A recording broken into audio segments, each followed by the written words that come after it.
แล้วมันมีอาหารอะไรไหมครับที่ไม่ควรกินก่อนออกกำลังกายเลยไขมันสูงใยอาหารสูงสลัดจานใหญ่แบบสมมติว่าเราอยากจะเฮลตี้มากแต่ย่อยยากก็อาจจะทำให้เราแน่นท้องผมเห็นหลายคนตกม้าตายคือซ้อมวิ่งแต่ว่าอยากหุ่นดีอ่ะอยากมีซิกแพคพอเรากินขาดเราฝึกซ้อมได้ไม่เต็มที่มีแนวโน้มบาดเจ็บห้ามใช้การกินเพื่อสุขภาพคนส่วนใหญ่น้ำตาลสูงเกินกว่า6ช้อนชานะถ้าเกิดเป็นสปอร์ตนิวทริชั่นนะพอเราต้องการพลังงานสูงขึ้นน้ำตาลมันก็ต้องกินมากขึ้นได้บางคนบอกว่าตอนออกกำลังกายดื่มน้ำไปด้วยบางคนกลัวดื่มน้ำแล้วจุกเรื่องดื่มน้ำนี่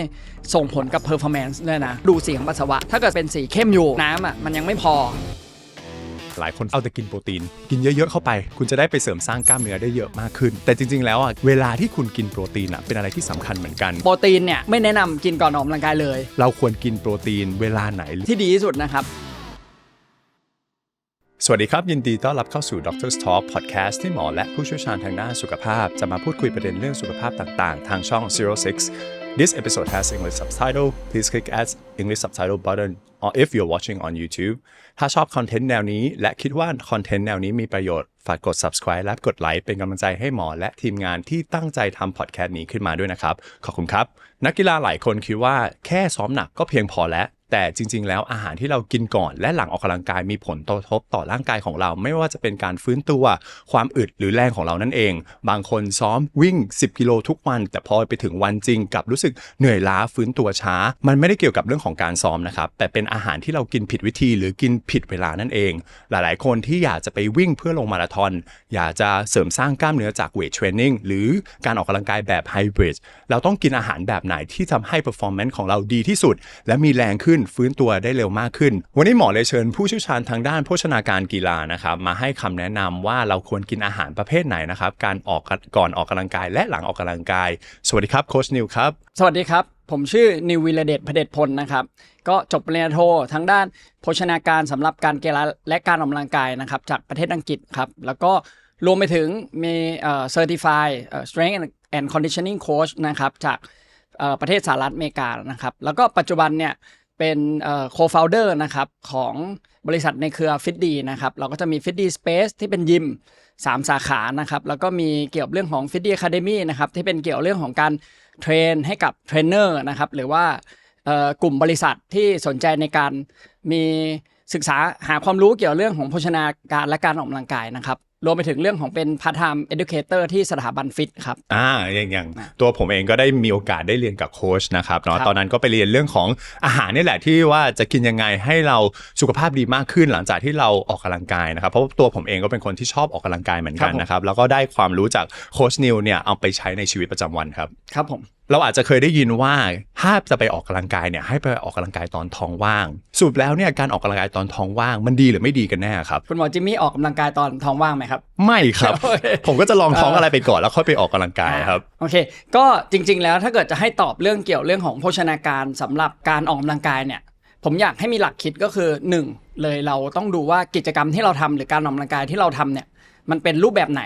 ซึ่งเราจะออกกำลังกายตอนท้องว่างก็ได้หรือจะไม่ออกกำลังกายตอนท้องว่างก็ได้แต่ยกตัวอย่างนะครับออกกำลังกายตอนท้องว่างเนี่ยประโยชน์มันคือการใช้ไขมันใช่ไหมครับการเผาผลาญไขมันระหว่างที่ออกกำลังกายเนี่ยสูงขึ้นแต่ว่าเวลาที่ร่างกายเราเผาผลาญไขมันกิจกรรมมันจะต้องเป็นกิจกรรมแบบที่ค่อนข้างเบาถึงปานกลางถูกไหมคือสามารถที่จะเหนื่อยหอบแต่ว่าเราสามารถทำต่อได้เรื่อยๆแต่เมื่อไหร่ก็ตามที่เราออกกำลังกายแบบที่มันหนักขึ้นเราจะใช้คาร์โบไฮเดรตมากขึ้นอันนี้ก็จะเป็นกิจกรรมที่ไม่ค่อยเหมาะกับกิจกรรมที่เป็นการออกกำลังกายแบบท้องว่างแหละนั้นยกตัวอย่างเลยคือถ้าเกิดจะออกกำลังกายท้องว่างทำได้แต่ว่าขอให้เป็นกิจกรรมที่เป็นแบบเบาอาจจะเป็นแบบว่าวิ่งจ็อกกิ้งวิ่งจ็อกกิ้งเบาๆด้วยนะเพราะว่าบางทีวิ่งมันก็มีหลายแบบนะหรืออาจจะเป็นแบบไม่ได้บอกนะครับว่าโยคะมันเบานะแต่ว่าโดยส่วนใหญ่โยคะมันจะเป็นกิจกรรมที่ค่อนข้างเบาถูกไหมครับหรือว่าเราจะเน้นยืดเหยียดวันนี้เราจะฝึกการยืดเหยียด mobility นะครับหรือรวมไปถึงแม้แต่กระทั่งว่าถ้าเกิดเราเล่นเวทเทรนนิ่งเนี่ยมันก็มีงานวิจัยว่าถ้าเกิดเราเล่นเวทเทรนนิ่งแบบไม่ได้หนักมากไม่ได้เหนื่อยมากแล้วก็จำนวนโวลุ่มเซตเนี่ยมันไม่เกินแบบ10เซตเนี่ยเราสามารถออกกำลังกายตอนท้องว่างได้แต่ว่านอกเหนือกว่านั้นคือถ้าเกิดทุกอย่างมันเป็นกิจกรรมที่เป็นแบบหนักเป็นเหนื่อยออกกำลังกายตอนท้องว่างก็มีสิทธิ์ที่จะร่างกายก็จะใช้โปรตีนเป็นพลังงานมากขึ้นการออกกำลังกายตอนท้องว่างไม่ได้ทำให้ร่างกายเราเผาผลาญไขมันไปมากกว่าเดิมอันนี้จริงหรือเปล่าครับต้องแยกให้ออกตอนนี้คนจะชอบสับสนว่า ใช้ไขมันเป็นพลังงานหรือว่าเผาผลาญไขมันในระหว่างออกกำลังกายจะส่งผลทำให้ลดไขมันโดยรวมได้มากซึ่งถ้าเกิดจะให้ตอบคำถามเนี่ยมันตอบยากแต่ถามว่าถ้าเกิดออกตอนท้องว่างสามารถใช้ไขมันเป็นพลังงานได้ดีจริงไหมก็ตอบว่าจริงส่วนหนึ่งนะครับแต่ว่าทั้งนี้ทั้งนั้นก็ขึ้นอยู่กับความหนักที่จะทำแต่มันก็จะมีงานวิจัยหลายๆงานวิจัยบอกว่าถ้าเกิดสมมติว่าเราออกกำลังกายตอนท้องว่างเสร็จใช่ไหมครับหลังจากออกกำลังกายเสร็จเราไปกินข้าวพวกเนี้ยร่างกายมันก็จะใช้คาร์โบไฮเดรตสูงขึ้นในปริมาณมากขึ้นอาจจะเป็นน้ำตาลที่ใช้มากขึ้นแต่ถ้าเกิดเราออกกำลังกายแบบตอนที่กินเราก็จะมีโอกาสที่จะเกิด after burn หลังจากออกกำลังกายได้ดีขึ้นก็อาจจะทำให้การใช้ไขมันหลังออกกำลังกายเนี่ยสูงขึ้นแต่ทั้งหมดทั้งมวลจะออกกำลังกายแบบไหนก็ได้มันก็ต้องเข้าไปสู่เรื่องของกฎฟิสิกส์นะก็คือ calorie deficit ก็เพราะฉะนั้นถ้าเกิดสมมติเรามุ่งเน้นแต่ออกกำลังกายท้องว่างออกกำลังกายที่ใช้ไขมันเราอาจจะเสียโอกาสที่เราจะทำให้เกิด calorie deficit เยอะขึ้นยกตัวอย่างเช่นเดี๋ยวนี้คนจะชอบแบบเดินชันใช่ไหมหรือ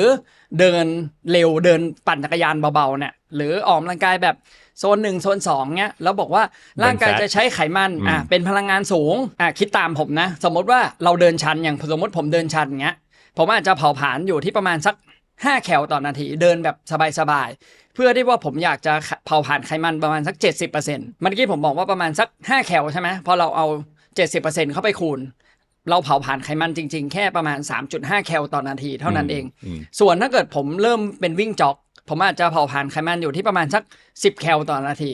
แต่ว่าอัตราการใช้ไขมันของผมมันอาจจะลงมาเหลือแค่ 50% ซึ่งคนก็จะบอกหุ้ยงั้นก็ใช้ไขมันน้อยสิ 50% เองแต่พอเอา50เข้าไปคูณ10มันก็ได้เท่ากับ5แคลต่อนาทีเหมือนกันเพราะฉะนั้น5แคลกับ 3.5 แคลวิ่งจ็อกมีประโยชน์กว่าด้วยนะทั้งที่อัตราการใช้ไขมันมันน้อยลง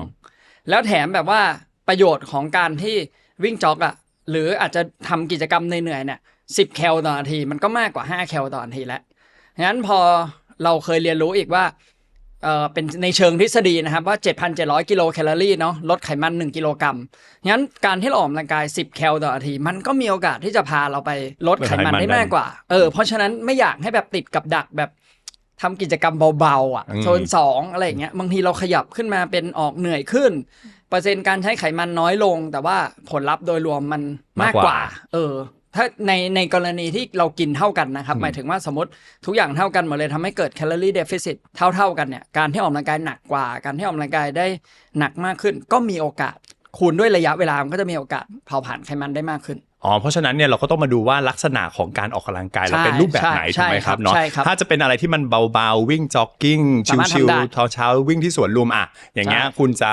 ตื่นมาปุ๊บไปวิ่งเลยก็ได้แต่ถ้าเราตื่นมาปุ๊บจะไปแบบโอ้โห crossfit จะเป็นแบบ functional training อันนี้คือวิ่ง 5K 10K แบบการฝึกแบบมาราธอน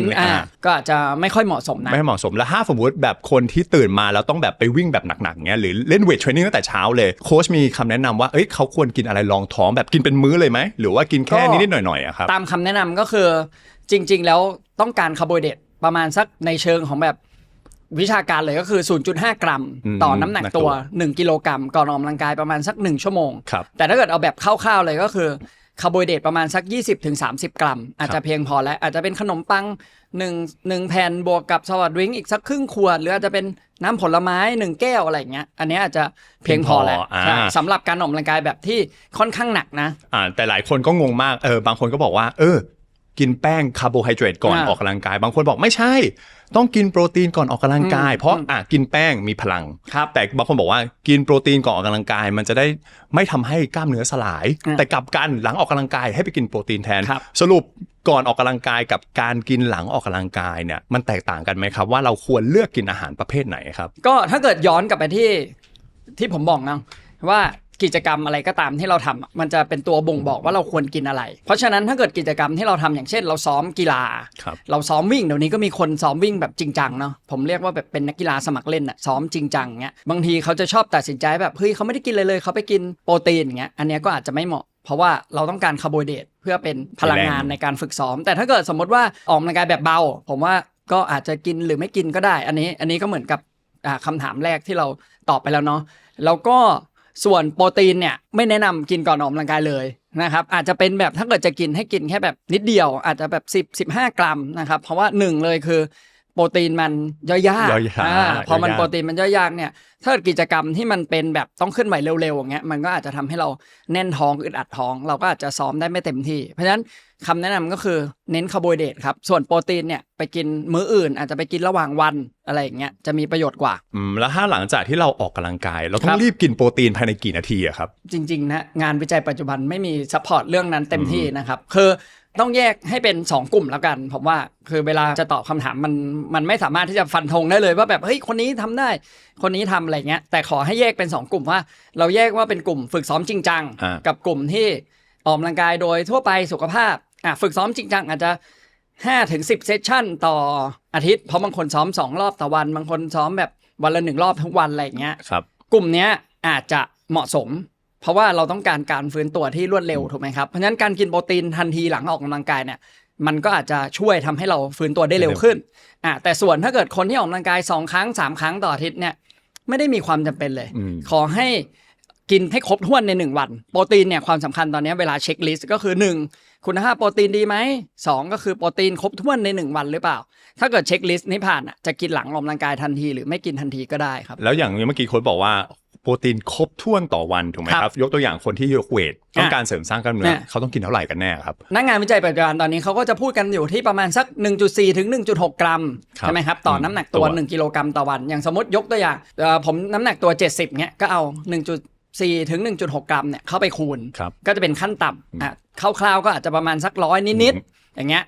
แต่ว่าต้องย้ำนะว่านี่คือเน็ตโปรตีนนะครับไม่ใช่ว่าแบบกินเนื้อสัตว์แค่100กรัมต่อวันอันนี้ไม่พอส่วนถ้าเกิดเอาตามคำแนะนำของแบบที่เขากำลังอินเทรนด์เลยคืออเมริกาอัปเดตมาใช่ไหมล่าสุดใช่ครับ 1.2 กรัมเป็นคนแบบเบื้องต้นแล้วก็ 1.6 กรัมอะไรเงี้ยก็สามารถเอาตรงเนี้ยเป็นไกด์ไลน์เบื้องต้นได้ว่าเราต้องการแล้วก็กินพยายามคำนวณหน่อยว่าแบบเฮ้ยถ้าเกิดเราต้องการ100กรัมเนี่ยเราจะมาจากอะไรได้บ้างคร่าวๆก็เนื้อสัตว์ประมาณสัก3 ขีดนิดๆเนื้อสัตว์สุกเนาะประมาณ3 ขีดนิดๆหรือถ้าเกิดเราไม่ได้กินเนื้อสัตว์สุกก็อาจจะมีนมไข่อะไรอย่างเงี้ยเป็นต้นจริงๆตั้งแต่พูดพอดแคสต์นี้มาเนี่ยจริงๆ US Guideline ก็เพิ่งออกนะครับเนาะไม่นานมานี้เองนะครับอัปเดตแบบเร็วมากเลยแล้วเรื่องโปรตีนเป็นเรื่องอะไรที่เขาให้ความสำคัญมากที่สุดเลยอยู่ข้างบนสุดเลยณปัจจุบันนะครับเนาะเพราะฉะนั้นเนี่ยขั้นต่ำโปรตีนที่อย่างเมื่อกี้ที่โค้ชบอกก็คือประมาณ 1.2 กรัมต่อน้ำหนักตัวต่อวันแต่นี่เป็นแบบเบื้องต้นนะครับเบื้องต้นถ้าคุณออกกำลังกายก็อาจจะต้องเพิ่มขึ้นกินเยอะมากกว่าเดิมถูกไหมครับคราวนี้บางคนบอกว่าเฮ้ยก่อนออกกำลังกายไปกินแบบ pre workout ดีกว่ามันก็จะมี pre-workout ที่แบบเป็นผงเนาะสรุปแบบกินเป็นผงแล้วก็ดื่มคุณจะได้มีแรงมากขึ้น pre-workout มันจำเป็นไหมครับต้องถามก่อนว่าคำจำกัดความของ pre-workout คืออะไรอย่างคุณหมอคิดว่า pre-workout คืออะไรมันก็คือกาแฟเนาะ คาเฟอีนหรือกรดอะมิโนต่างๆที่ไปส่งเสริมทำให้เรารู้สึกว่าตื่นตัวมากขึ้นและเราจะได้มีแรงมากขึ้นในการออกกำลังกายสำหรับโค้ชเนี่ยโค้ชแนะนำกิน pre-workout ดีไหมครับก็ต้องพูดอย่างนี้ว่าอาหารเสริมมันต้องย้อนกลับไปดูอาหารหลักก่อนถ้าเกิดเป็นผมจะไม่ตอบว่าเอ้ยกินหรือไม่กินผมจะย้อนกลับไปดูก่อนว่าแล้วเขามีพลังงานเพียงพอหรือเปล่าเพราะถ้าเกิดเราเคยเห็นพีระมิดของนิวทริชั่นเนาะว่าแบบสมมติว่าเราให้ความสำคัญกับอะไรเราต้องให้ความสำคัญกับเรื่องของพลังงานก่อนไม่ว่าจะเป็นคาร์โบไฮเดรตโปรตีนไขมันนะครับแล้วก็พลังงานโดยรวมแล้วก็ค่อยไล่สเต็ปขึ้นไปซึ่งไอยอดพีระมิดมันคือซัพพลีเมนต์เนาะมันคืออาหารเสริมเพราะฉะนั้นจะตอบว่ากินหรือไม่กินมันต้องย้อนกลับมาดูข้างล่างเสมอว่าคุณกินพอหรือยังแต่ pre-workout ที่ดีที่สุดนะครับสำหรับการออกกำลังกายแบบซ้อมแบบมีประสิทธิภาพนะครับคาร์โบไฮเดรตครับแป้งคือมันไม่มีทางที่เราจะตื่นตัวได้โดยที่เราขาดพลังงานหลักเพราะฉะนั้นถ้าเกิดสมมติว่าเราอยากจะซ้อมเต็มที่นะครับเรากินคาร์โบไฮเดรตตามคำแนะนำและไกด์ไลน์มันง่ายๆเลยก็คือ1 กรัมต่อน้ำหนักตัวก่อนออกกำลังกายประมาณสัก2 ชั่วโมงเนี่ยแล้วเรากินได้ดีแล้วเราอยากจะเอาคาเฟอีนเข้าไปเสริมซึ่ง pre-workout ทั้งหมดทุกชนิดบนโลกตอนนี้เป็นคาเฟอีนเป็นหลักที่ตัวที่จะช่วยนะครับแล้วเราก็เอาคาเฟอีนไปเสริมซึ่งอาจจะเป็นกาแฟก็ได้หรืออาจจะเป็นผงคาเฟอีนก็ได้หรืออาจจะเป็น pre-workout ก็ได้ก่อนออกกำลังกายประมาณสัก 30-60 นาทีอันนี้มันก็จะช่วยเร่งประสิทธิภาพได้มากขึ้นแต่ก็ต้องระวังเพราะว่าคาเฟอีนมันก็จะมี side effect ถ้าเกิดสมมติคุณใช้ pre-workout ตอนหลังเที่ยงหรืออาจจะเป็นตอนเย็นอะไรเงี้ยก็อาจจะมี side effect ได้ว่าแบบนอนไม่หลับนอนไม่ด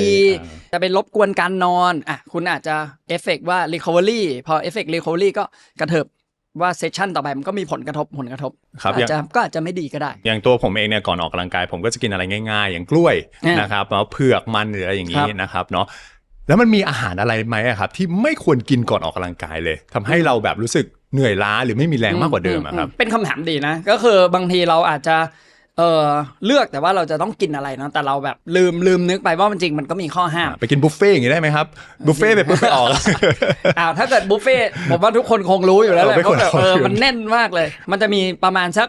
4-5 ประเภทที่เราไม่ควรกินนะครับ1ก็คือไขมันสูงนะครับเพราะไขมันมันอยู่ในท้องนานซึ่งโดยส่วนใหญ่มันคือพวกนี้มันเป็นอาหารที่ทำให้เราย่อยยากเกิดแก๊สอึดอัดอะไรเงี้ยก็1ไขมันสูงไม่ควรของทอดของมันชีสพิซซ่าอย่างเงี้ยจะมากินก่อนออกเงี้ยก็ไม่ควร2ก็คือใยอาหารสูงจะเป็นสลัดจานใหญ่แบบสมมติว่าเราอยากจะเฮลตี้มากแต่เราแบบจะต้องออกกำลังกายด้วยอะไรเงี้ยก็อาจจะไม่ควรนะครับ3โปรตีนในปริมาณมากๆสเต็กเงี้ยจานใหญ่เงี้ยเราแบบโหอยากจะเสริมสร้างกล้ามเนื้อเสริมสร้างกล้ามเนื้อเลยไปกินสเต็กก่อนที่จะเป็นออกกำลังกายก็ไม่ควร4ก็คืออาหารที่ทำให้ร่างกายเกิดการระคายเคืองเนาะไม่ว่าจะเป็นพริกเองเผ็ดร้อนของหมักดองนะครับพวกนี้ก็จะเป็นตัวที่ทำให้เราแสบร้อนนะครับก็อาจจะซ้อมได้ไม่เต็มที่นะครับแล้วก็นมตอนท้องว่างเนี่ยก็ประมาณนี้ผมว่าก็หลีกเลี่ยงซึ่งผมเคยทำทั้งหมดนี้ในคราวเดียวกันด้วยทำทั้งหมดเลยหมายถึงว่าเราชะล่าใจจำได้เลยวันนั้นครบถ้วนสมบูรณ์เลยคือข้าวซอยไก่ก็มีทั้งมันแล้วผมก็เติมโปรตีนเข้าไปแล้วก็มีเผ็ดแล้วก็มีหมักดองแล้วก็น้ำก็คือเป็นมันเป็นกะทิเลยถูกไหมครับแล้วผมก็คิดว่าผมกินประมาณสักบ่าย 3แล้วก็ผมออกกำลังกายซ้อมวิ่งตอนประมาณสัก 2 ทุ่มซึ่งผมคิดว่า5ชั่วโมงเนี่ยมันน่าจะโอเคใช่แต่ว่า2 ทุ่มเนี่ยก็คือข้าวซอยไก่เนี่ยอยู่ตรงคอตลอดใช่อยู่ตรงคอตลอดมีเป็นแบบรสชาติข้าวซอยไก่เนี่ยตลอดเวลาซึ่งมันก็แสดงเห็นแล้วว่าโดยปกติเนี่ยอาหารมันจะอยู่ในท้องเรายิ่งถ้าเกิดเป็นของมันของทอดของโปรตีนสูงใยอาหารสูงเนี่ยมันจะอยู่ประมาณสัก 4-6 ชั่วโมงขึ้นไปเพราะฉะนั้นถ้าเกิดเราจะซ้อมเต็มที่เนี่ยมันไม่ได้อยู่แล้วผมเล่นกีฬาก็คือประเภทแบบ CrossFit แข่งแบบพวก Hybrid Functional Training อะไรเงี้ยวิ่งเงี้ยเพราะฉะนั้นมันมีการเคลื่อนที่มันมี movement เยอะมากเลยงั้นมันก็จะอยู่ตรงเนี้ยแล้วมันเวลาแสบร้อนเนี่ยมันก็ไม่ใช่เป็นอาการที่เหมาะสมข้าวซอยไก่ก็ห่างหายกันไปอีกหลายปี เพราะฉะนั้นเนี่ยไม่ว่าจะเป็นเรื่องของการกินก่อนออกกำลังกายและการกินหลังออกกำลังกายเป็นอะไรที่สำคัญมากนะครับถ้าคุณอยากให้การออกกำลังกายคุณหรือกีฬาที่คุณจะไปแข่งขันอะไรต่างๆเนี่ยมันมีประสิทธิภาพมากขึ้นลองดูแล้วกันนะครับว่าอาหารที่คุณเนี่ยในแต่ละวันกินเพียงพอหรือเปล่าและถ้าคุณจะเป็นต้องเสริมอะไรหรือเลือกอาหารที่มันเหมาะสมนะครับน้องมันก็จะทำให้กีฬาของคุณหรือการออกกำลังกายของคุณดีมากขึ้นนะครับเสริมนิดนึงอย่างเมื่อกี้ที่ผมบอกนะเผื่อแบบคนฟังคนดูอย่างเงี้ยเราต้องรู้ประเภทของเราก่อนว่าเราเป็นคนออกกำลังกายซีเรียสหรือเราเป็นคนออกกำลังกายแบบไม่ซีเรียสนะครับถ้าเกิดเราออกกำลังกายแบบไม่ซีเรียสผมว่าเราออกกำลังกายในระหว่างมื้ออย่างเช่นสมมุติว่าเรากินข้าวตอนเที่ยงกับตอนเย็นเราหาเวลาออกกำลังกายในระหว่างมื้อเนี่ยก็อาจจะเพียงพอแล้วเพราะเราต้องการแค่นี้เลยเรามีพลังงานเพียงพออยู่แล้วแต่ว่าถ้าเกิดเราเป็นกลุ่มที่ซีเรียสเนี่ยไอ้พวก nutrition timing ก็จะสำคัญมากขึ้นเราก็ต้องจำไว้หลักการอย่างเมื่อกี้ที่ผมบอกว่าถ้าเกิดเราออกกำลังกายจะซีเรียสจริงจังอย่างผมเนี่ยผมก็จะคาร์โบไฮเดรต1 กรัมก่อนออกกำลังกายอย่างน้อยนะครับประมาณ2 ชั่วโมงแล้วถ้าเกิดเราไม่ได้กินเลยอย่างสมมติคุณหมออัดพอดแคสต์ติดกันยาวมากเลยก็คาร์โบไฮเดรตประมาณสัก 0.5 กรัมก่อนออกกำลังกาย1 ชั่วโมงเนี่ยแล้วเป็นแบบพวกดูดซึมเร็วนะครับแล้วก็มาดูว่าตอนออกกำลังกายเรานานหรือเปล่าถ้าเกิดนานเราก็ค่อยจัดการมันอะไรอย่างเงี้ยเป็นต้นดีมากครับ เป็นทริคที่เดี๋ยวผมเอาไปใช้ได้เลยครับโค้ชเนี่ยออกกำลังกายเป็นประจำก่อนออกกำลังกายโค้ชกินอะไรอะครับผมก็จะพยายามเลือกคาร์โบไฮเดรตที่มันเป็นแบบว่าดูดซึมง่ายค่อนข้างง่ายนะครับอย่างข้าวเส้นเงี้ยคือเป็นปกติอยู่แล้วแต่เพียงแต่ว่าก็ตามที่บอกไปว่าลดของพวกของมันของทอดของมีโปรตีนสูงใยอาหารสูงก็เป็นข้าวปกติเลยกับข้าวทั่วไปสั่งไปเลยอาจจะเป็นข้าวมันไก่ซะได้ซ้ำในบางทีนะครับเพราะว่ามันก็มีไขมันนิดเดียวนะครับอยู่ในมันนิดหน่อยแล้วก็เนื้อสัตว์ก็ไม่ติดมันนะครับหรืออาจจะเป็นอาหารตามสั่งทั่วไปเป็นเลือกผมกินข้าวแกงเป็นหลักเนาะผมก็จะเป็นเลือกเนื้อสัตว์ประมาณนึงแล้วก็ข้าวประมาณสัก3 ทัพพี 2-3 ทัพพีอะไรเงี้ยครับแล้วก็ลดพวก3 ทัพพีก่อนออกกำลังกายไม่แต่ว่า 2-3 ชั่วโมงโอเค3 ชั่วโมงก็คือถ้าเกิดสมมติผมรู้อยู่แล้วว่าผมน้ำหนักตัวประมาณเกือบ80ใช่ไหมครับประมาณ77-78อะไรประมาณเนี้ยเพราะฉะนั้น1 กรัมผมก็คือคาร์โบไฮเดรตประมาณ77 กรัมถูกไหมครับงั้นสิ่งที่ผมจะทำคือข้าวประมาณ3 ทัพพีมันก็ประมาณสักใช่ไหม60-70แล้วก็อาจจะมีผลไม้บ้างเล็กน้อยอะไรอย่างเงี้ย ก็จะประมาณนั้นหรือถ้าเกิดเวลากระชันชิดมากๆแบบเหลือแค่1ชั่วโมงอะไรเงี้ยผมก็จะเลือกเป็นที่มันย่อยง่ายขึ้นไปอีกก็อาจจะเป็นขนมปังราดน้ำผึ้งนะครับอย่างเช่นสมมติผมจะไปวิ่งตอนเช้า7โมงเงี้ย6โมงผมจะกินขนมปัง2แผ่นราดน้ำผึ้งก็อาจจะประมาณสัก30 กรัมบวกกับอาจจะเป็นถ้าเกิดวันนี้วิ่งเยอะอาจจะเป็นสปอร์ตดริงก์ด้วยจะเป็นสัก1ขวดอะไรเงี้ยก็เลนจ์ก็อยู่ประมาณสัก 0.5 ถึง1 กรัมขึ้นอยู่กับว่าระยะเวลามากน้อยแค่ไหนแต่ว่าไม่มีอาหารแบบวิลิสมาลา ก็คือในร้านสะดวกซื้อไงครับหรือว่าเป็นขนมปังทั่วไปแล้วก็ใช้น้ำผึ้งหรอถ้าแบบเราเมื่อกี้โค้ชบอกว่าพูดถึงเรื่องของคาร์โบไฮเดรตถูกไหมครับอย่างนั้นเอาแบบฮันนี่โทสต์ก่อนออกกำลังกายอย่างเงี้ยได้ไหมฮันนี่โทสต์มันจะเยอะไปดิ เพราะมันอาจจะเป็นแบบน้ำตาลมันอาจจะเป็นแบบสูงมากเลยแล้วก็คาร์โบไฮเดรตอ่ะมันอาจจะแบบเป็นร้อยกรัมเลยซึ่งถ้าเกิดสมมติคุณจะกินฮันนี่โทสต์เนี่ยคุณอาจจะต้องออกกำลังกายแบบหนักมากเลยนะแบบจะไปซ้อมอาจจะต้องไปซ้อมวิ่งแบบพวกมาราธอนหรือแบบฮาล์ฟมาราธอนเลยนะซ้อม 2-3 ชั่วโมงเงี้ยแล้วก็ต้องใช้พลังงานแบบสูงมากเลยเพราะฉะนั้นก็อาจจะไม่ใช่ไม่เหมาะสมเพราะฉะนั้นคาร์บที่ดีมีอะไรบ้างครับก่อนที่เราจะไปออกกำลังกายส่วนตัวเลยผมข้าวขนมปังเพราะว่ามันย่อยง่ายดูดซึมเร็วแล้วก็ดูในเรื่องของปริมาณคือผมให้ความสำคัญ2อย่างนี้ก็คือ1ปริมาณ2ก็คือดูดซึมได้เร็วไหม3แล้วก็แบบว่าไม่มีผลกับระคายเคืองเพราะเราอยากให้ฝึกซ้อมเต็มที่ส่วนถ้าเกิดแนวความคิดคือสั้นก็น้อยลงอาจจะ30 กรัมอะไรอย่างเงี้ยเน้นดูดซึมเร็วและส่วนของคุณหมอจิมมี่ล่ะครับก็ปกติผมจะออกกำลังกายตอนเช้านะครับแต่ผมกินข้าวตอนเช้าไม่ได้นะครับมันไม่ได้เยอะเกินไปเราจะเอาอะไรง่ายๆอย่างเช่นกินอินทผลัมนะครับก็ได้เป็นทางเลือกดีอินทผลัมกล้วยนะครับเนาะน้ำผึ้งนะครับเนาะแล้วก็อาจจะที่จริงผมติดกินเวย์โปรตีนตอนเช้านะครับสกู๊ปเล็กๆอะไรอย่างเงี้ยได้แล้วก็ไปออกกำลังกายจริงก็ได้หรืออาจจะมีอย่างผมเป็นติดกาแฟเนาะก็จะเสริมคาเฟอีนได้แต่ว่าโปรตีนก็สัก0.2 กรัมนะครับคำแนะนำเนาะเขาก็จะบอกว่าประมาณสัก 0.15 ถึง 0.2 กรัมต่อน้ำหนักตัวก่อนออกกำลังกายก็อาจจะเพียงพออย่างคุณหมอจิมมี่ก็น่าจะไซส์ประมาณผมใช่ประมาณ80เพราะงั้นก็สักครึ่งสกู๊ปผมว่าก็ได้ก็เหมาะสมเลยโหเยี่ยมเลย ปัจจุบันเนี่ยหลายคนโฟกัสเอาแต่กินโปรตีนกินเยอะๆเข้าไปคุณจะได้ไปเสริมสร้างกล้ามเนื้อได้เยอะมากขึ้นนะครับเนาะแต่จริงๆแล้วการเวลาที่คุณกินโปรตีนเป็นอะไรที่สำคัญเหมือนกันในการเสริมสร้างกล้ามเนื้อในมุมมองของโค้ชเนี่ยเราควรกินโปรตีนเวลาไหนหรือแบบไหนครับจะบอกว่าถ้าเกิดเป็นมุ่งเน้นเรื่องของการสร้างกล้ามเนื้อเนี่ยเราต้องไม่ใช่คิดว่าเรากินโปรตีนเวลาไหนเราต้องกินโปรตีนเท่าไหร่แต่สิ่งสำคัญจริงๆมากๆเลยนะครับคือการที่เราจะต้องมีการออกกำลังกายแบบมีแรงต้านนะครับหรือเวทเทรนนิ่งเนี่ยที่เราเคยได้ยินเนี่ยให้ได้ดีก่อนเมื่อไหร่ก็ตามที่เราเวทเทรนนิ่งได้ดีเนี่ยเราเหมือนส่งสัญญาณไปบอกร่างกายเอาแบบเร็วๆนะเราส่งสัญญาณไปบอกร่างกายว่าเฮ้ยเราต้องการอยากจะมีมวลกล้ามเนื้อเพิ่มขึ้นนะเรากำลังถูกทำอะไรบางอย่างอยู่นะเรามีแรงกระตุ้นนะที่เขาเรียกสติมูลัสเนี่ยมากระตุ้นเพื่อให้ร่างกายเปิดรับสารอาหารเพื่อผลิตสร้างเส้นใยขึ้นมาเพื่อให้เรามีกล้ามเนื้อใหญ่ขึ้นเพราะฉะนั้นถ้าเกิดสมมติว่าเราเล่นเวทเทรนนิ่งห่วยหมายถึงว่าแบบไม่ดีหรือเราเล่นแบบเบาเกินไปคุณกินโปรตีนครบถ้วนสมบูรณ์มันก็กล้ามเนื้อไม่ขึ้นเพราะฉะนั้นย้อนกลับไปเลยคีย์แรกคือ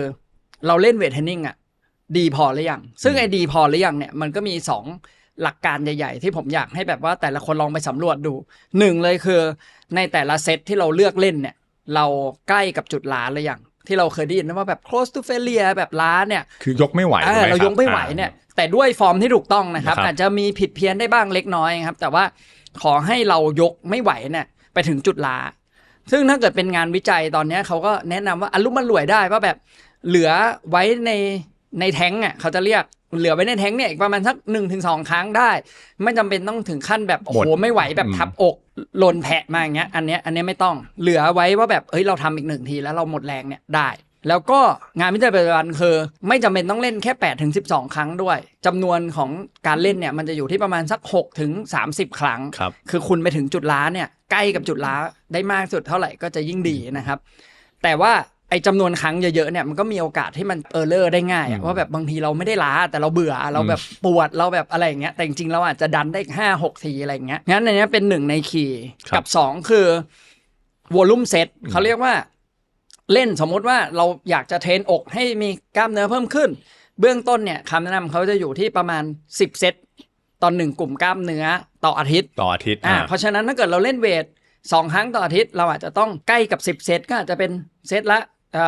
กลุ่มกล้ามเนื้ออาจจะเป็น 4-5 เซตต่อครั้งอย่างเช่นเล่นวันจันทร์กับวันพฤหัสเงี้ยเราอาจจะต้องเล่นอก 4-5 เซตพฤหัสเล่น 4-5 เซตรวมกันเนี่ยใกล้10เซตมันก็จะมีโอกาสและทีนี้แหละเราก็ค่อยต้องไปดูว่าโปรตีนเนี่ยเราเพียงพอหรือยังซึ่งก็ตามคำแนะนำว่าอาจจะเป็นตั้งแต่ 1.2 กรัมต่อน้ำหนักตัวถ้าสมมติว่าคุณเวทหลายวันก็อาจจะเพิ่มมาเป็น 1.4 1.6 ถ้าเกิดเวททุกวัน 5-6 วันต่ออาทิตย์อาจจะขึ้นไปถึง 2.2 กรัมอะไรอย่างเงี้ยเป็นต้นนะครับแล้วก็คีย์อีกอันนึงคือไม่ใช่แค่โปรตีนด้วยมันจะต้องแคลอรี่เท่ากับหรือมากกว่าถูกไหมที่เขาเรียกmaintain แคลอรี่หรือบาลานซ์นะครับหรือว่าเป็นpositive energy balance หรือ calorie surplus อันนี้คือเป็นคีย์ด้วยเพราะบางทีคือคนส่วนใหญ่ผมก็เห็นหลายคนที่แบบเล่นเวทเทรนนิ่งแล้วก็โหอยากมีกล้ามใหญ่นะแต่ว่าอยากลีนด้วยบางทีกินน้อยกินแบบกินโปรตีนถึงจริงกินโปรตีนวันนึงแบบ100 กว่ากรัม2 เท่า 3 เท่าต่อน้ำหนักตัวอย่างเงี้ยแต่ว่าคาร์โบไฮเดรตไม่ถึงแฟตไม่ถึงเงี้ยก็ไม่เพิ่มก็วนๆอยู่ ลูปเดิมๆเพราะฉะนั้นเนี่ยจำนวนของโปรตีนโอเคเรารู้อยู่แล้วเบสิกว่าต่อวันเราควรกินปริมาณเท่าไหร่แต่เราจะพูดถึงเรื่องการเสริมสร้างกล้ามเนื้อจริงๆไม่ใช่ว่ากินอย่างเดียวมันต้องดูว่าการออกกำลังกายของเรามันมีประสิทธิภาพหรือเปล่าแล้วเราเล่นถึงในจุดที่เราเสริมสร้างกล้ามเนื้อไหมมีเขาเรียกว่า stimulus หรือแรงกระตุ้นนะครับถ้ามันไม่มีแรงกระตุ้นเนี่ยมันก็อยู่ที่เดิมตลอดเวลาถูกไหมครับมันไม่มีการพัฒนาของกล้ามเนื้มันมีความทรงจำนะถ้าคุณยกแต่น้ำหนักเดิมตลอดทั้งเดือนทั้งปีมันก็ไม่โตแหละถ้าเกิดจะยกน้ำหนักเดิมเราก็ต้องเล่นจำนวนครั้งมากขึ้นเพราะนี้มันก็คือหนึ่งในหลักการว่าที่เขาเรียก progressive overload นะมันก็ไม่ได้จำเป็นว่าจะต้องเพิ่มหนักเดียวเพราะร่างกายมันไม่รู้น้ำหนักมันรู้แค่ว่าแรงกระตุ้นงั้นเราต้องใส่แรงกระตุ้นไปเรื่อยๆอย่างเช่นสมมติคุณยก10 ครั้งแล้วมันไม่หมดคุณก็ต้องไป11 ครั้ง12 ครั้งถ้าเกิดอุปกรณ์ที่บ้านเรามีน้อยเราอาจจะไป20 ครั้ง22 ครั้งอะไรอย่างเงี้ยมันไม่ได้มีหลักการตายตัวว่าจะต้อง8 ถึง 12 ครั้งตลอด8 ถึง 12 ครั้งเป็นน้ำหนักที่แบบเล่นง่ายจำง่ายนับง่ายครับใช่นับง่ายแล้วก็เล่นง่ายแล้วก็เป็นน้ำหนักแบบปานกลางคอนโทรลง่ายหมดก็เห็นชัดเลยว่า12 ครั้งหมดแรงอะไรอย่างเงี้ยแต่ถ้าเกิดจะให้เล่น25 ครั้งหมดแรงเนี่ยโหมันทรมานเกินไปคราวนี้เมื่อกี้เราพูดถึงเรื่องของคาร์โบไฮเดรตเรื่องของโปรตีนแล้วบางคนดื่มน้ำนะครับเนาะบางคนบอกว่าตอนออกกำลังกายดื่มน้ำไปด้วยบางคนบอกไม่เอาอย่าดื่มน้ำดีกว่าอย่างเช่นคนที่จะไปวิ่งกลัวดื่มน้ำแล้วจุกสรุปแล้วการดื่มน้ำเนี่ยต้องดื่มหลังจบเลยออกกำลังกายหรือขณะที่เราออกกำลังกายดื่มไปด้วยได้ครับโหจริงแล้วเรื่องดื่มน้ำนี่ส่งผลกับ performance ด้วยนะครับเคยได้ยินไหมว่าแบบตอนออกกำลังกายเนี่ยมันใช้น้ำในการแบบเหงื่อใช่แบบว่าอุณหภูมิเราลดลงเพราะฉะนั้นจริงๆแล้วเราต้องดื่มน้ำอย่าไปฝึกแบบทรมานตัวเองซึ่งเราอาจจะฝึกทรมานตัวเองได้บ้างอย่างเช่นนักกีฬาบางคนเขาจะฝึกว่าแบบว่าดื่มน้ำน้อยๆเพราะว่าในสถานการณ์จริงอาจจะมีการดื่มน้ำน้อยอะไรเงี้ยแต่ว่าถ้าเป็นคนทั่วไปผมไม่ค่อยแนะนำก็คำแนะนำว่าดื่มน้ำเพราะน้ำมีสาระสำคัญต่อร่างกายสูงมากร่างกายเรามีน้ำประมาณสัก 70% การดื่มน้ำระหว่างออกกำลังกายเนี่ยเขาจะป้องกันไม่ให้น้ำหนักตัวลดลงเกินกว่า 2% นะครับถ้าเกิดใครเคยได้ยินเนาะ 2% อย่างสมมติผมน้ำหนัก80 กิโลกรัมสมมติคิดเป็นตัวเลขกลมๆ 2% คือ 1.6 กิโลกรัมน้ำหนักตัวผมไม่ควรลดลงสมมติ 1.6 กิโลลบ80ก็เท่ากับเหลือ 78.4 ถูกไหมผมออกกำลังกายเสร็จน้ำหนักตัวผมคงต้องไม่ลดเกินกว่า 78.4 อันเนี้ยมันจะเป็นไกด์ไลน์แบบสำหรับทุกคนเลยว่าป้องกันเพราะฉะนั้นเราต้องดื่มน้ำสม่ำเสมอมากในระหว่างออกกำลังกายแล้วก็ก่อนออกกำลังกายเนี่ยคำแนะนำมันคือให้ดื่มน้ำประมาณสัก 5-7 มิลลิลิตรนะครับอันนี้เป็นไกด์ไลน์หลักของ Sport Nutrition เลย 5-7 มิลลิลิตรก่อนออกกำลังกายประมาณ2ชั่วโมงนะครับถึง4ชั่วโมงคูณ80ก็85 4087 56ใช่ไหมก็400ถึง560ก็จำง่ายๆก็400ถึง500 ml ก่อนออกกำลังกายประมาณสัก2ชั่วโมงนะครับแล้วก็ใกล้ๆกับออกกำลังกายประมาณสัก30ถึง60นาที30ถึง1ชั่วโมงเนี่ยก็ดื่มน้ำประมาณสัก1แก้ว250 ml นะครับแล้วก็ดูสีของปัสสาวะถ้าเกิดสีของปัสสาวะมันยังเป็นสีเข้มอยู่เหลืองเข้มอยู่ก็แปลว่าคุณยังเป็นไฮโปไฮเดรชันเขาเรียกนะก็คือน้ำมันยังไม่พองั้นเราก็อาจจะต้องเติมไปอีกสัก1แก้วแต่ถ้าเกิดสีของปัสสาวะเป็นสีใสกิ้งเลยก็อาจจะแปลว่าเราเยอะเกินไปไฮเปอร์ไฮเดรชันก็อาจจะเพียงพอแล้วไม่ต้องดื่มแล้วก็ออกกำลังกายได้แล้วอย่างสมมติการออกกำลังกายไม่เหมือนกันถูกไหมครับโดยเฉพาะนักวิ่งก็ต้องดื่มมากกว่าป่ะครับสำหรับคนที่ออกเวทเทรนนิ่งไกด์ไลน์ก็ดื่มเท่ากันแต่เพียงแต่ว่าในระหว่างออกกำลังกายเขาอาจจะออก เขาอาจจะดื่มถี่ขึ้นครับอย่างเช่นไกด์ไลน์ตอนนี้อาจจะพูดถึง 10-15 นาทีเพราะฉะนั้นนักวิ่งอาจจะต้องดื่มทุก10นาทีอย่างช่วงนี้อากาศเย็นก็อาจจะ15นาทีได้แต่พอถ้าเกิดไปช่วงเมษาพฤษภาอะไรเงี้ยที่มันร้อนขึ้นอาจจะต้องทุก10นาทีงั้นเราก็จะสังเกตเห็นว่าเวลาเราไปงานวิ่งเนาะสเตชันน้ำมันก็จะอยู่ประมาณเนี้ยทุกๆ2กิโลก็ประมาณสัก10นาทีหรือ10กว่านาทีของคนก็พยายามดื่มสม่ำเสมอไปนะครับอย่างเมื่อกี้ที่บอกว่าแบบเราคนไปวิ่งมาราธอนถูกไหมครับมันจะมีสเตชันน้ำนอกจากน้ำแล้วมันมีเกลือแร่ด้วยเหมือนกันจะดื่มเกลือแร่หรือแม้แต่กระทั่งว่าเป็นสปอร์ตดริงก์เองที่เป็นแบบมีน้ำตาลขึ้นอยู่กับว่าความหนักและความนานนะครับถ้าเกิดไกด์ไลน์คือ60นาทีดื่มน้ำเปล่าเพียงพอ60นาทีดื่มน้ำเปล่าเพียงพอเพราะฉะนั้นถ้าเกิดสมมติออกกำลังกายอะไรก็ตามที่อยู่ที่ประมาณ60นาทีอาจจะแค่น้ำเปล่าเพียงพอแล้วเพราะเรามีพลังงานพอที่จะออก60นาทีได้เต็มที่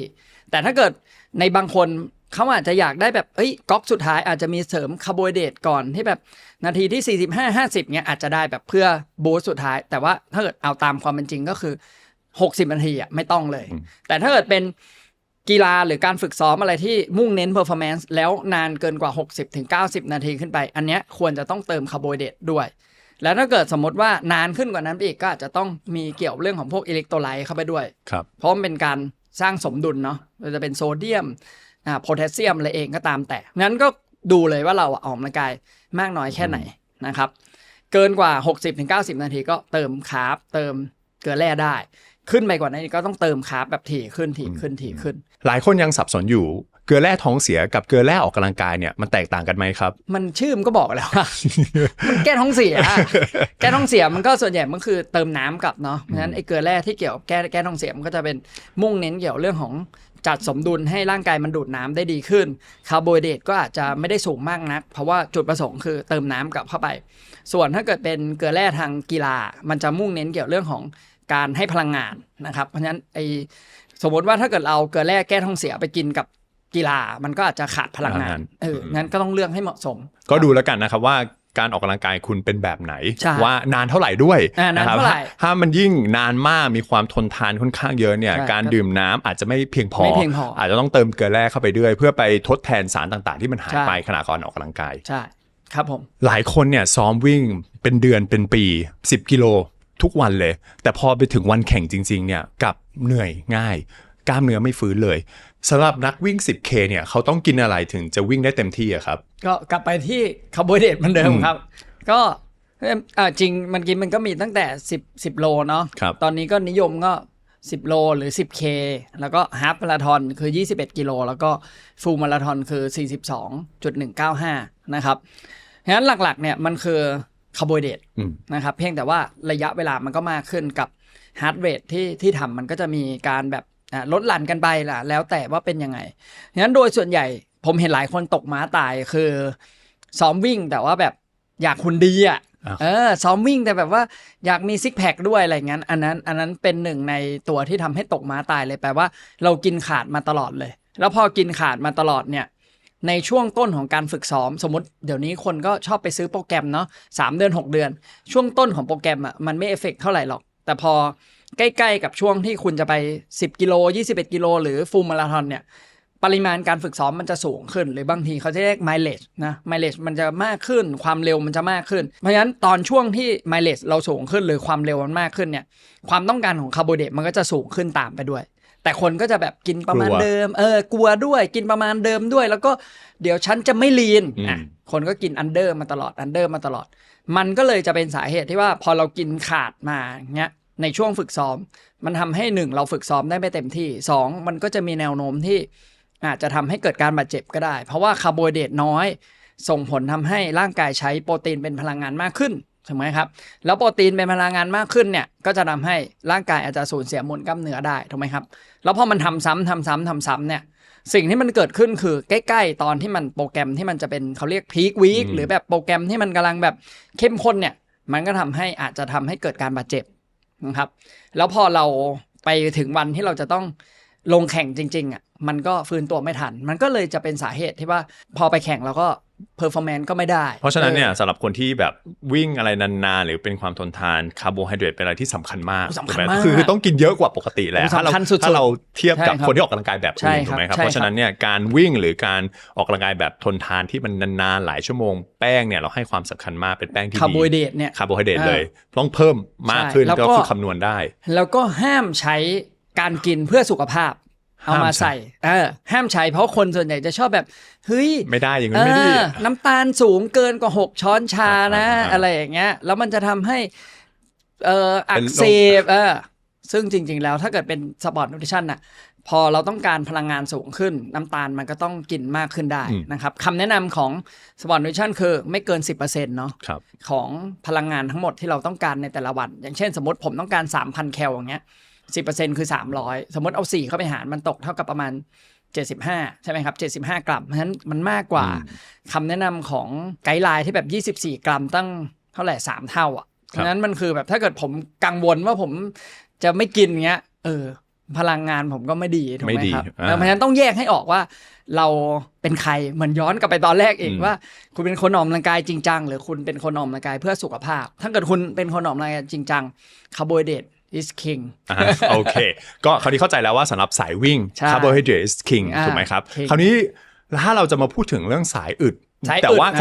ไม่ได้อึดเท่ากับสายวิ่งอย่างเช่นอย่างโค้ชเนี่ยออกกำลังกายแบบ hybrid เป็นพวก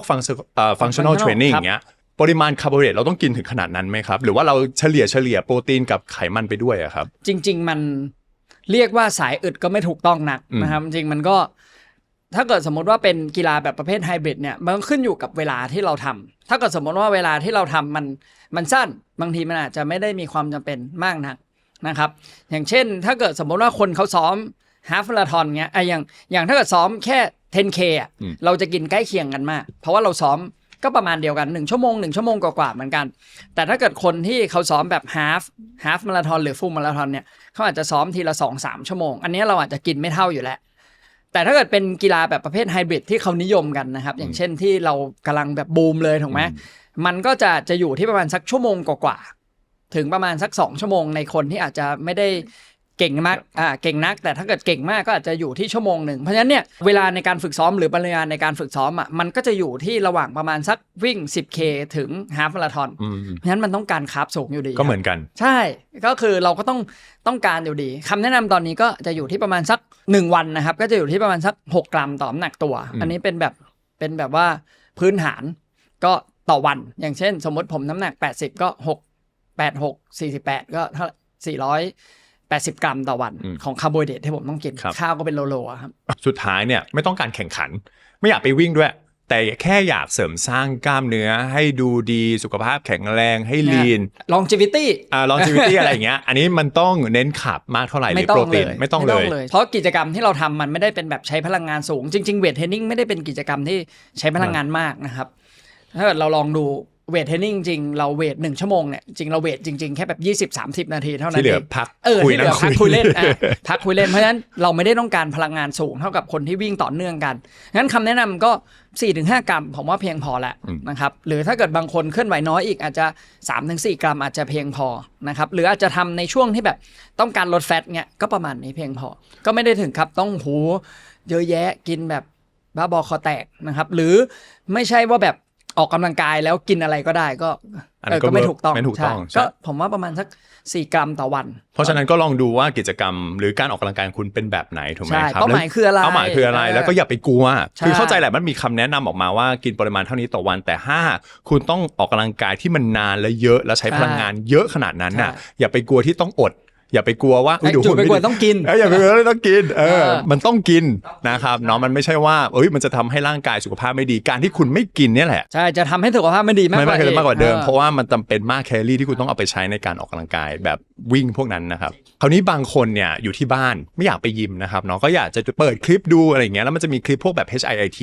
ออกสั้นๆ20 นาที15 นาทีแต่เหนื่อยชิบหายเลย อันนี้ต้องกินอะไรอะครับขยายความก่อนเพราะว่า HIIT เนี่ยตัวย่อมันคือ High Intensity Interval Training ใช่ไหมครับแปลว่าเราออกกำลังกาย High Intensity จริงๆตามคำแนะนำมันเลยคือ 90% ของ Maximum Heart Rate คือสูงมากๆงั้นแปลว่าตอนที่เราพุชขึ้นไป 90% เนี่ยร่างกายใช้คาร์โบไฮเดรตในปริมาณที่เยอะมากแ ทบจะเป็นหลักเลยซะด้วยซ้ำ 100% เนี่ยมาจากคาร์โบไฮเดรตทั้ง 100% เลยเพราะฉะนั้นถ้าเกิดเราจะทำ HIIT อย่างน้อยเราควรมีคาร์โบไฮเดรต30 กรัมตามคำแนะนำอยู่แล้วนะครับ 0.5 กรัมต่อน้ำหนักตัวเนี่ยต้องก่อนเลยเพราะว่าถ้าเกิดเราไม่มีเนี่ยสิ่งที่จะเกิดขึ้นคือคุณก็จะไม่สามารถที่จะพุชตัวเองไปถึง 90% ได้แล้วก็ถ้าเกิดเราเต้นตามคลิปบางทีเราก็จะเต้นตามเขาไม่ไหวเราจะนั่งดูเขาซะมากกว่านะครับประโยชน์ที่จะได้ใน20นาทีก็กลายเป็นเรานั่งดูทำได้ไม่เต็มที่แล้วก็เสี่ยงเกิดการบาดเจ็บด้วยงั้นแนะนำว่าเติมคาร์โบไฮเดรตหน่อยอย่าเพิ่งไปกลัวว่าเฮ้ยฉันอยากลดไขมันแล้วฉันจะต้องกินโลคาร์บอะไรอย่างเงี้ยงั้นจุดประสงค์มันต้องแบบว่าสอดคล้องกันหน่อยเราออกกำลังกายหนักเราต้องกลัวกล้ากินหน่อยไม่ใช่กลัวกินนะครับเพื่อเราจะได้เบิร์นได้เต็มที่นอกจากอาหารที่เราจำเป็นต้องกินเพื่อในการเสริมสร้างกล้ามเนื้อแล้วบางคนก็ยังสงสัยว่าสุดท้ายแล้วอาหารเสริมเนี่ยมันจำเป็นจริงหรือเปล่าบางคนเนี่ยไปเห็นในตามอินเทอร์เน็ตนะครับว่าเขาบอกว่าเฮ้ยกินครีเอทีนสิเดี๋ยวเราจะทำให้เสริมสร้างกล้ามเนื้อได้ดีมากกว่าเดิมอันนี้จริงหรือเปล่าครับก็ย้อนกลับไปตั้งแต่ที่เราคุยกันเนาะอาหารเสริมมันก็เป็นยอดสุดนะครับเพราะฉะนั้นเราก็ต้องกลับไปดูอาหารหลักก่อนถ้าเกิดอาหารหลักเราดีแล้วเสริมมันก็จะยิ่งทวีคูณให้ดีมากขึ้นหรืออาหารหลักเรายังขาดบางอย่างอยู่เราก็จะใช้อาหารเสริมเนี่ยเข้าไปช่วยได้เพราะฉะนั้นก่อนอื่นเราต้องกลับไปกินอาหารหลักให้ดีก่อนอาจจะเป็นตั้งแต่ว่าแบบ3 มื้อ4 มื้อเน้นอาหารครบถ้วน5 หมู่หลากหลายอะไรเงี้ยแล้วก็กินให้เหมาะสมกับกิจกรรมที่เราทำแล้วก็เราก็ค่อยไปดูว่าอาหารเสริมอะไรที่มันมีประโยชน์เหมาะกับเราส่วนครีเอทินตอนนี้ก็เป็นอาหารเสริมที่แบบป๊อปปูล่ามากนะครับผมว่ามันเป็นแบบว่าหนึ่งในอาหารเสริมที่เป็นแบบใน International Society of Sport Nutrition เนาะเคลมว่าแบบเป็นthe most safe and effective เลยนะครับเพราะว่า1มันเป็นสารอาหารแล้วก็ร่างกายอาจจะขาดใช่ไหมครับแล้วก็มีส่วนช่วยในเรื่องของการสร้าง ATP ได้ไวขึ้นนะครับแต่ว่าถ้าเกิดจะถามว่ามันทำให้เรากล้ามเร็วขึ้นไหมก็แบบไม่จริงเนาะเพราะถ้าเกิดเรามีแต่พลังงานแต่เราไม่ได้ไปใช้พลังงานมันก็ไม่ได้ช่วยเพราะฉะนั้นในกระบวนการที่มันสร้างกล้ามเนื้อจริงๆมันคือทำให้เรามีแรงเพื่อที่เราจะได้ไปยกเวทได้เข้มข้นขึ้นมีโวลูมเซตที่มากขึ้นไปถึงจุดล้าได้แบบเยอะจริงๆอะไรอย่างเงี้ยแล้วอย่างตัวนี้อย่างครีเอทีนเนี้ยโค้ชมีคำแนะนำไหมครับว่าต้องกินปริมาณเท่าไหร่กินก่อนเล่นกี่นาทีหรือว่ากินตอนไหนก็ได้อันดับแรกต้องไปดูฟอร์มก่อนนะครับครีเอทีนต้องเป็นฟอร์มนามสกุลโมโนไฮเดรตก่อนนะครับอันเนี้ยฟอร์มเนี้ยก็จะดูดซึมได้ดีแล้วก็มีผลกับร่างกายได้ดีส่วนครีเอทีนเราไม่ได้ต้องการว่าเราจะต้องกินเพื่อเห็นผลวันนี้นะครับครีเอทีนต้องกินเพื่อเติมเข้าไปเขาเรียกว่าเพิ่มความเข้มข้นครีเอทินในตัวนะครับก็คำแนะนำก็5 กรัมเนาะเป็นแบบว่าคลาสสิกเลยนะครับ5 กรัมกินต่อเนื่องกันตามงานวิจัยก็จะบอกว่าต้องต่อเนื่องกัน28 วันขึ้นไปความเข้มข้นของครีเอทินในตัวมันถึงจะมากพอที่จะช่วยทำให้มันเหมือนเราค่อยๆเติมมันเข้าไปใช่ไหมครับจริงๆแล้วถ้าเกิดเทียบกับเนื้อสัตว์ก็เนื้อแดงประมาณ1 กิโลกรัมถ้าเกิดเรากินเนื้อแดง1 กิโลกรัมได้ต่อวันเราก็ไม่จำเป็นต้องกินซึ่งในความจริงเรากินไม่ได้ นะครับเราก็เลยต้องใช้ครีเอทินมาเป็นตัวช่วยคราวนี้เนี่ยบางคนบอกว่าต้องออกกำลังกายเยอะเล่นเวทเยอะวิ่งด้วยคาร์ดิโอด้วยเข้าคลาสอีกอาหารเสริมเยอะมากในปัจจุบันกินมันให้หมดเลยอาจจะฉี่แพง หรืออาจจะเปลืองเงินนะครับงั้นต้องเลือกหน่อยจริงแล้วมันก็จะมีเทียร์อยู่ว่าแบบว่าอาหารเสริมที่เห็นผลอาหารเสริมที่ไม่เห็นผลมีแค่ถูกต้องตามทฤษฎีอย่างเดียวอะไรเงี้ยสิ่งที่เราต้องทำกันเลยคือเราต้องไปเลือกไอ้เทียบนนะครับเทียที่แบบเห็นผลจริงๆก็ครีเอทินเป็นหนึ่งในนั้นคาเฟอีนเป็นหนึ่งในนั้นเนาะแล้วก็คาร์โบไฮเดรตโปรตีนพวกเนี้ยสารอาหารเนี่ยเป็นหนึ่งในนั้นก็ผมว่าก็ค่อยๆดูนะครับอย่าเพิ่งไปแบบบ้ากินนะครับแล้วถ้าเกิดเราบ้ากินเยอะเกินไปแต่จริงๆเราใช้มันน้อยมันมากเกินไปมันก็ขับทิ้งแล้วก็บางทีมันอาจจะก่อทำให้เกิดพิษด้วยใช่ไหมถามบ้างครับได้ครับคุณหมอกินอะไรบ้างเอาแบบอาหารเสริมครับอาหารเสริมก็ที่แบบหลักๆที่แบบว่าตามงานวิจัยแล้วเห็นผลเนี่ยก็คืออย่างเช่นครีเอทีนที่กินแน่นอนนะครับก่อนออกกำลังกายผมจะกินประมาณแบบ10-15 กรัมก่อนออกกำลังกายนะครับเนาะเวย์โปรตีนก็เป็นอาหารเสริมถูกไหมครับอีกตัวหนึ่งที่ผมกินบ่อยก็คือเรื่องของแมกนีเซียมนะครับช่วงนี้ก็นิยมผ่อนคลายนะครับการเสริมสร้างกล้ามเนื้อนะครับอีกอันนึงก็คือจุลินทรีย์โปรไบโอติกนะครับแล้วอันสุดท้ายคือวิตามิน Bไปสร้างพลังงานนั่นเองโดยส่วนใหญ่ของคุณหมอก็จะเป็นสารอาหารเป็นหลักถูกไหมใช่ครับเพราะฉะนั้นถ้าเกิดสมมติว่าบางคนคือเลือกกินอย่างอื่นเลยที่เป็นชื่อวิทยาศาสตร์เลยอันนั้นก็อาจจะต้องระวังหน่อยนะแล้วก็ไปเซิร์ชหน่อยตามแบบพวกมันก็จะมีบอกอย่าไปเชื่อแค่แบบเฮ้ยอันนี้มันดีอย่างนั้นดีใช่แล้วก็ ก็ไปอ่านงานวิจัยหน่อยเนาะเป็นแบบพวก meta analysis นะครับก็ผมว่าเยี่ยมเลยสำหรับคนที่ไม่ได้แบบโอ้โหอยากเป็นนักกีฬาขนาดนั้นแค่อยากดูแลสุขภาพให้แข็งแรงโค้ชมีคำแนะนำเกี่ยวกับเรื่องของอาหารเสริมละกันว่าถ้าสำหรับเขาที่แบบแค่เสริมสร้างกล้ามเนื้อให้พอเหมาะสุขภาพแข็งแรงโค้ชมีถ้าโค้ชเนี่ยต้องเลือกอาหารเสริมสัก2ตัวจะแนะนำอะไรเขาบ้างครับจริงไม่ได้อยากจะกระโดดไปว่าแนะนำอาหารเสริมเลยอยากจะไปดูอาหารหลักก่อนเพราะโดยคนส่วนใหญ่อาหารหลักอาจจะไม่ค่อยดี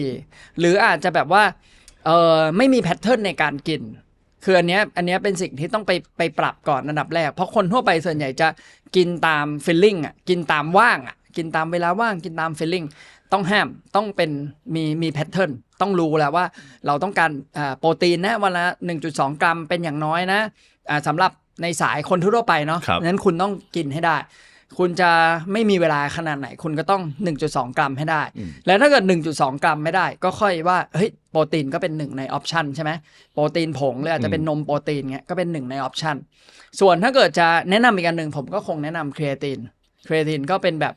ไม่ได้มีงานวิจัยแค่แบบเพิ่มแรงอย่างเดียวเนาะว่าไม่ได้เป็นสายแค่ออกกำลังกายครีเอตินก็มีผลกับเรื่องของการทำงานของสมองด้วยใช่ไหมยิ่งถ้าเกิดสมมติว่าสมองล้านอนน้อยเจ็ตแลกอะไรเงี้ยหรืออาจจะกินเนื้อสัตว์น้อยอย่างเงี้ยก็อาจจะจำเป็นเพราะสมองมันใช้พลังงานสูงวันหนึ่งมันแบบ400แคลอะไรเงี้ยงั้นถ้าเกิดเรารีซินธิซิสไอตัว ATP ได้มันก็จะมีโอกาสที่ทำให้เราแบบเฟรชขึ้นได้แต่ถ้าเกิดคุณนอนเพียงพอทุกอย่างดีหมดกินครีเอทินเข้าไปก็ไม่ได้ให้แบบฉลาดขึ้นนะครับก็ประมาณเดิม ไม่ใช่ว่าแบบบางคนหวังว่าแบบเฮ้ยฉันกินครีเอทิน5 กรัมไปเนี่ยฉันจะฉลาดขึ้นซึ่งมันทำไม่ได้มันก็มี